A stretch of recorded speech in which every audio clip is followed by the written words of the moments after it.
भाषण करणार नाही. आपल्या मातेच्या उदरापासून तो पवित्र आत्म्याने परिपूर्ण असेल. इस्रायलाच्या संतानातील पुष्कळास त्यांचा देव प्रभू याच्याकडे वळवी. बस 17 वचनापासून पुढे.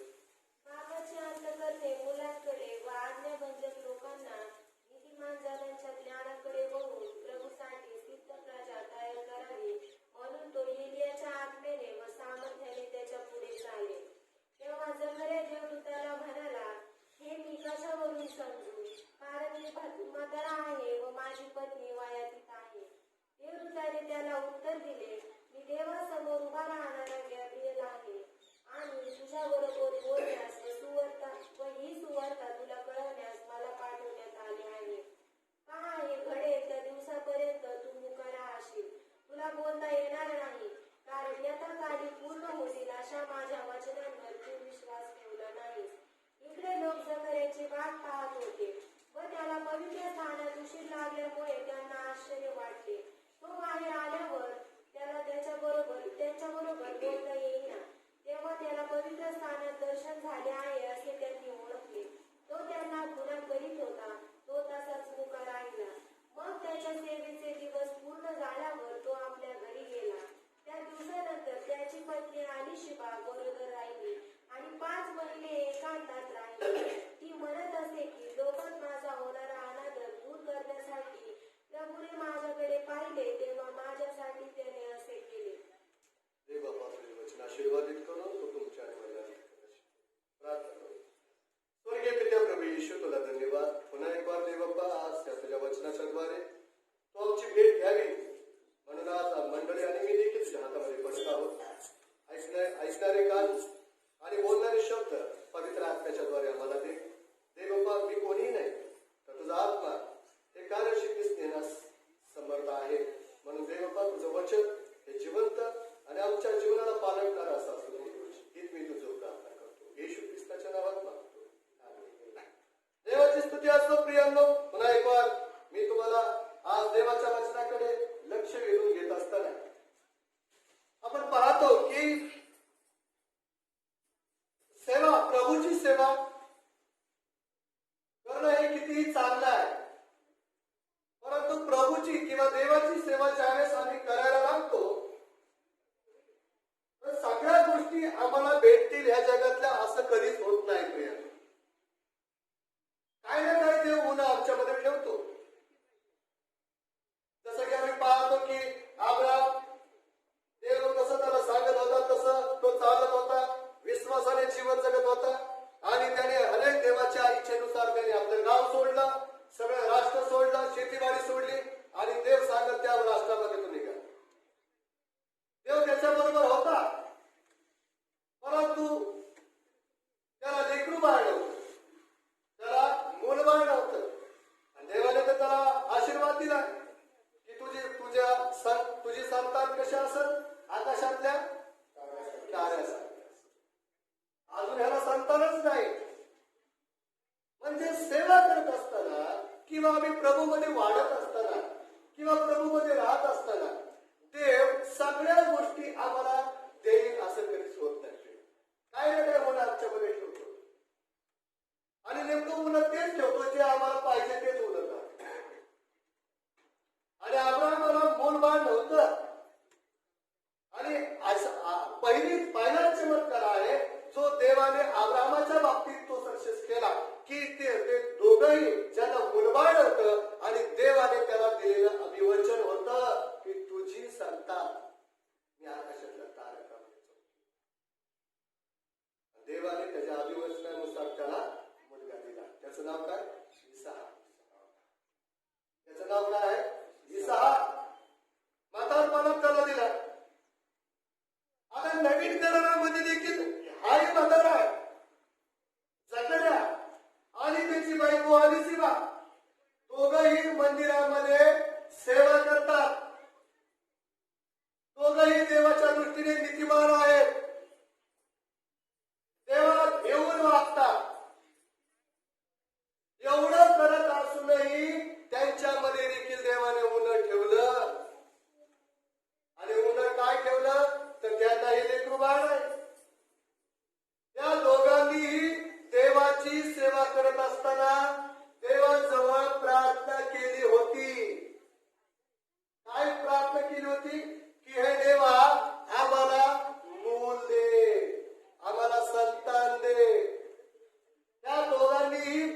केलेल्या होत्या, परंतु तरी देवाने त्यांची प्रार्थना मान्य केली नव्हती.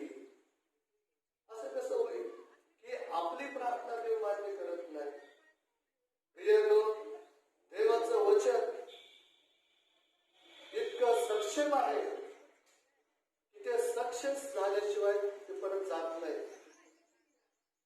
आणि या ठिकाणी आपण पाहतो की जकर्या हेरोद राजा होता, त्याच्या दिवसामध्ये आबियाच्या घराण्यातला, कोणाचा घराणा येतो? आबियाच्या घराण्यात असणारा हा जकर्या. आणि तो एक याजक होता, म्हणजे देवाच्या पवित्र मंडपामध्ये सेवा करणारा पाळक होता. आणि या ठिकाणी त्याची बायको अहरोनाच्या कुळातली आहे आणि तिचं नाव काय आहे? अलिशिबा. आणि त्या ठिकाणी दिलेले आहे ती उभयता देवाच्या दृष्टीने नीतिमान होती. काय पहिली गोष्ट? ती दोघंही देवाच्या दृष्टीने नीतिमान होती. त्याच्यानंतर पुढे काय सांगितलेलं आहे? प्रभूच्या सर्व आज्ञा. काय दिलेलं आहे? प्रभूच्या सर्व आज्ञा व विधी हे दोघंही नवरा बायको पाळत होते, नीतिमान होती. आणि प्रभूच्या सर्व आज्ञा व विधी पाळण्यात निर्दोष, कुठलाच दोष या दोघाही पती पत्नीमध्ये नाही, कोणताच दोष नाही. प्रभूची सेवा करत असताना जर देवाने तुम्हाला ते गिफ्ट दिलेलं आहे सेवा करण्याचं, मंडळी यासाठी देवाने निर्माण केली. मंडळी का देवाने निर्माण केली? कारण मंडळीने माझी सेवा करावी. जर मंडळीने माझी सेवा करावी तर मंडळीमध्ये कोणाही व्यक्तीमध्ये दोष असता कामा नये, कुठलाच दोष नाही. तर ती मंडळी दोषी आहे. एक व्यक्ती मंदिरातला दोषी ठरतो. एकाने जर का चूक केली तर त्याचा परिणाम सर्व मंडळीला भोगावा लागतो. तुम्ही म्हणता आम्ही तर उपास प्रार्थना करतो, ज्याची चूक जो करत देव त्याचं धाडा घेईल, देव त्याला शिक्षा करेल, परंतु नाही. देवाचं वचन, देवाने सांगितलं जर मंडळीतला एक चुकला तर त्याचा परिणाम सगळ्या मंडळीला भोगावा लागतो. हे दोघं नवरा बायको निर्दोष देवाच्या आज्ञा पाळून विधी पाळत होते, निर्दोष होते सेवा करत. म्हणून प्रियनो, प्रभूला पाहण्याच्या अगोदर आता पुढच्या हप्त्यात आम्हाला त्याच्याजवळ जायचं, परंतु कोणतंही पाप आम्ही घेऊन जाऊ शकत. ज्या चुकामध्ये, ज्या पापामध्ये आम्ही आहोत ना, जर एखादी गोष्ट आमच्यामध्ये आहे, सेवा करण्यामध्ये ती आम्हाला अडचण असे होते, तर आम्ही ते पाप किंवा तो दोष घेऊन आम्ही नाताळ सेलिब्रेट करू शकत नाही. ते दोघं नवरा बायको निर्दोष सेवा करत असताना आपण स्वतःला किती जपलं पाहिजे. मंदिरामध्ये येत असताना आपण स्वतःला किती सांभाळलं पाहिजे. माझ्यामध्ये कोणता दोष आहे? मी कोणाचा अपमान केलेला आहे का? मी चोरी केलेली आहे का? मी एखादं व्यसन केलेलं आहे का? ज्या गोष्टीच्या द्वारे देव माझ्यावर आज नाराज होईल. प्रियांनो, गांभीर्याने गोष्ट येशू ख्रिस्ताचा जन्म उत्सव साजरा करत असताना तुम्ही दोषी राहून तो उत्सव साजरा करू नका. जर अजूनही वेळ गेलेली नाही, देव तुमच्यावर कृपा करतो की माझ्या लेकरांनी सुधारावं, माझ्या लेकरांनी नीट वागावं, बोलावं आणि मग माझी सेवा करा. हे दोघंही उभयता देवाच्या मंदिरात सेवा करत असताना निर्दोष. पहिली गोष्ट, आम्ही देवाला सेवा करत असताना निर्दोष राहणं गरजेचं. दोषी राहून उपासना करू शकत नाही. आम्ही स्वतःचे दोष झाकून ठेवतो आणि दुसऱ्याचे दोष आम्ही काढण्यात पटाईत आहोत. तो सर्वात मोठा निर्दोषी, दोषी, निर्दोषीच म्हणतो, दोषी. दुसऱ्याचे दोष काढायचे नाही. ज्यावेळेस आम्ही दुसऱ्याचे दोष काढतो ना, त्याच वेळेस मी दोषी ठरतो, त्याच वेळेस मी पापी ठरतो. आणि म्हणून दुसऱ्याचे दोष जर आमच्यामध्ये असतील, मंडळीमध्ये असतील, तुमच्या कुटुंबात असतील किंवा माझ्यामध्ये असतील, वैयक्तिक आपल्यामध्ये असतील, तर प्लीज कृपा करून कधीच दुसऱ्याचे दोष काढू नका.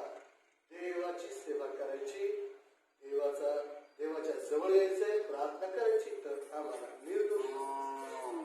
आणि देव तुम्हाला निर्दोष करायला काय कधी करतो?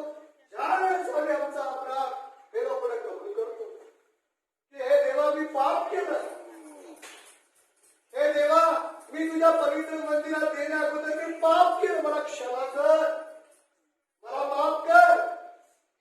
देव तुमच्या चुकाची आणि पापाची क्षमा करतो. आणि पापाची क्षमा करायला तर येशू बाळाचा जन्म. तुम्हाला सुधारण्यासाठी तर येशूचा जन्म.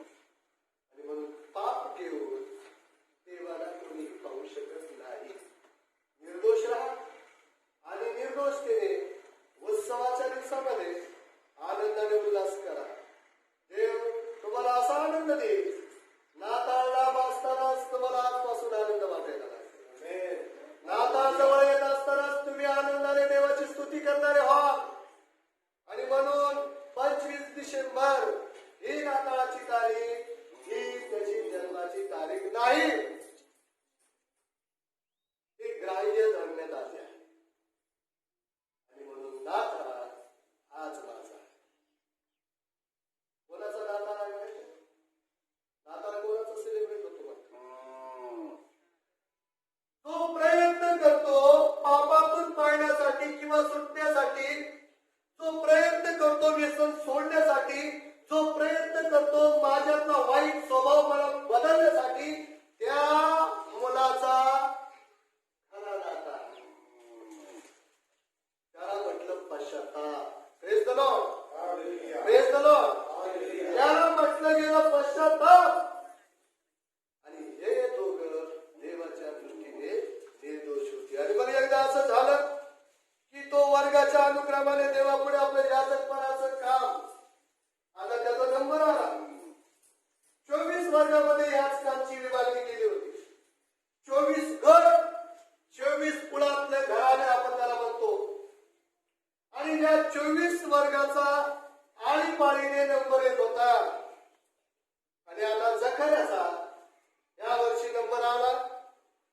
दरवर्षी ज्यावेळेस प्रभूची सेवा एखाद्या याचकाकडे येते, आठवड्यातून 2 वेळेस त्याला पवित्र मंदिरात धूप जाण्याची संधी मिळते त्यावेळेस. आणि मग आपण पाहू की देवापुढं याजकपणाचं काम करत होतं जकर्या.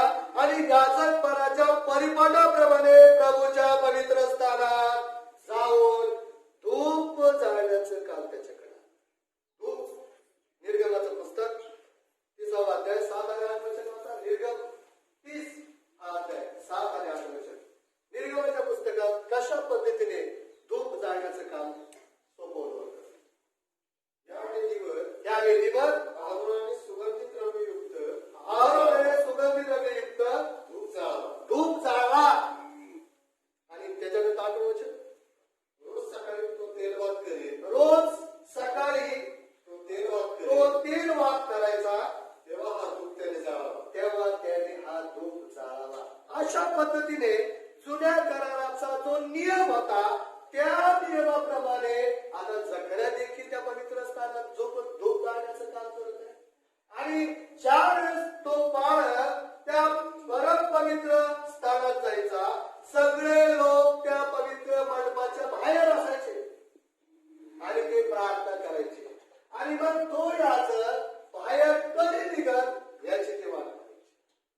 विनंती ऐकण्यात आली आहे. म्हणजे हे दोघं मुलासाठी प्रार्थना करत होते. त्यांना मूल व्हावं म्हणून प्रार्थना करत होते. आणि मग देवदूताने त्याला पहिलं सांगितलं की तू केलेल्या प्रार्थनेचं उत्तर घेऊन मी आज तुझ्याकडे आलो आहे. आपण एखादी गोष्ट देवाकडे मागतो प्रियानो, महिनाभर मिळेपर्यंत आणि ती मागत राहतो. कधी कधी ती मिळतच नाही आम्हाला. गाडी मिळवण्यासाठी आम्ही मागतो. कधी कधी गाडी लवकर आम्हाला मिळत नाही. आता मी 4 चाकी गाडी मागतोय देवा, मला ते अजून मिळतच नाही. मग मी काय करतो, जाऊ दे, काय देवाची इच्छा दिसत नाही मला गाडी द्यायची, मग मी ती सोडून देतो. 2 महिने झाला एकाच गोष्टीसाठी मी कवर प्रार्थना करायची. आणि हे मूल व्हावं म्हणून तरुणपणातच प्रार्थना करत असतील. आणि म्हातार वया झाल्यानंतर कशाला प्रार्थना करतील. आता ते म्हणतील माझं आम्ही म्हातारे झालो, आता काय प्रार्थना करायची. आणि देव काय आता आपल्याला लेकरू होईल काय, नाही. म्हणून त्यांनी त्यांची वयाची मर्यादा संपली आणि प्रार्थना करायचं सोडून दिल्या असतीलच.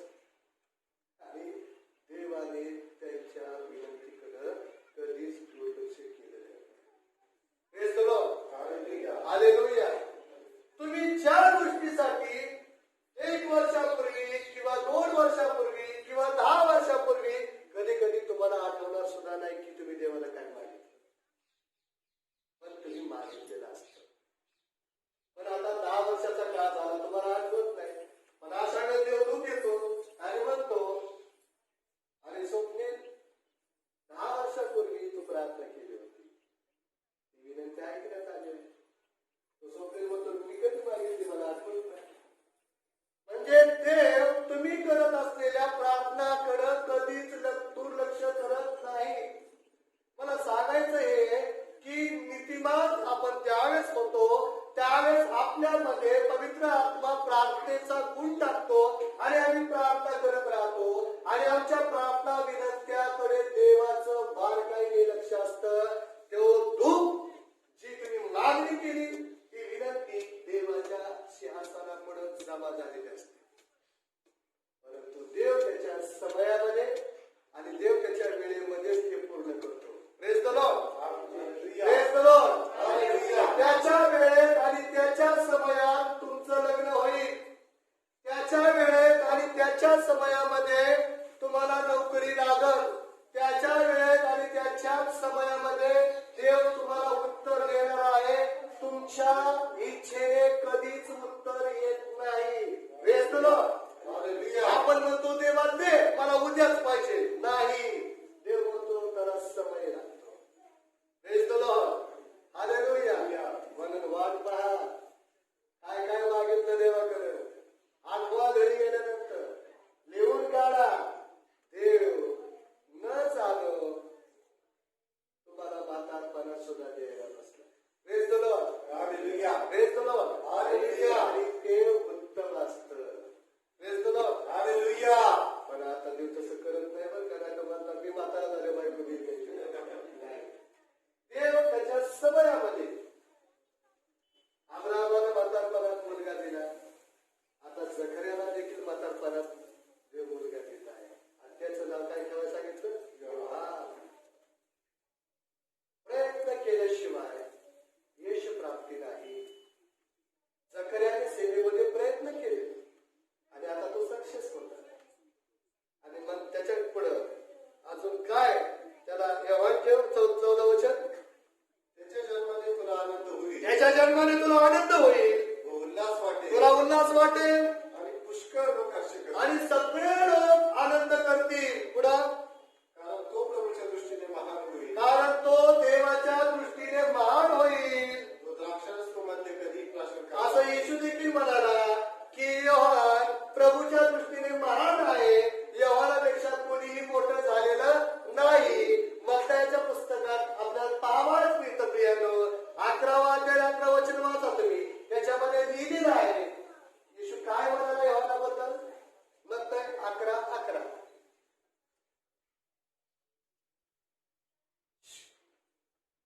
मी तुम्हाला खचित सांगतो की स्त्रियांपासून जन्मलेल्या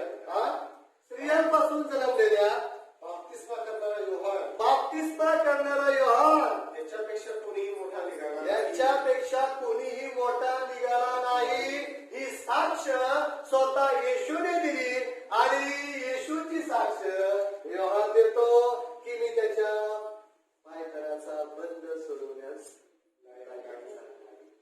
Praise the Lord. सगळ्यांना वाटते की हा येशू दिसतोय, हाच मशिया दिसतोय, आणि मग ते त्याच्याकडे प्रश्न घेऊन आले, अहो येणारा मशिया तुम्हीच काय? योहान म्हणतो त्याच्या पायतळाचा बंद सोडवण्यास. अहो मी तर पाण्याने तुमचा बाप्तिस्मा करतो. योहान काय म्हणतो? मी तुमचा बाप्तिस्मा पाण्याने करतो, परंतु जो येणार आहे तो तुमचा बाप्तिस्मा पवित्र आत्म्याने आणि अग्नीने करील. पवित्र आत्म्याने आणि अग्नीने बाप्तिस्मा झाल्याशिवाय तुम्ही स्वर्गामध्ये जाऊ शकत नाही. पाण्यामध्ये किती डुबक्या मारल्या, प्रभूच्या नावाने तारण नाही. Praise the Lord. आणि म्हणून योहान बाप्तिस्मा करणारा योहान लोकांच्या मनाची आणि अंतःकरणाची तयारी करण्यासाठी देवाने त्याला पाठवलं आणि त्याने संदेश दिला, पश्चाताप करा, स्वर्गाचं राज्य जवळ आलेलं आहे. त्याने पहिला संदेश दिला, पश्चाताप करा. पश्चाताप म्हणजे तुमच्या सर्व वाईट गोष्टीतून तुम्ही बाहेर पडा आणि देवाला ग्रहण करा, देवावर विश्वास ठेवा. तो येणार आहे, तो येणार आहे, तो येणार आहे. आणि त्याच्या संदेशावर अनेक लोकांनी विश्वास केला. Praise the Lord. बाप्तिस्मा करणाऱ्या योहानाने एकही चमत्कार केलेला नाही. बाप्तिस्मा करणारा योहान त्याने एकही चमत्कार केला नाही. आणि आज आमच्या लोकांना चमत्कार पाहिजे. मग बाप्तिस्मा करणाऱ्या योहानाने न चमत्कार करता कितीतरी लोकांना त्याने प्रभूकडे वळवलं, आणि आम्ही चमत्कार करतो, कितीतरी लोक पुन्हा माघारी गेले. Praise the Lord. एका दिवसापुरता चमत्कार त्यांच्या जीवनात राहिला आणि पुन्हा वाईट करायला लागले. देव म्हणतो चिन्ह आणि चमत्कारापेक्षा जे कोणी माझ्या वचनावर विश्वास ठेवतात ते धन्य. योहानाला देवाने संदेश सांगण्याचं दान. Praise the Lord. त्याचा संदेश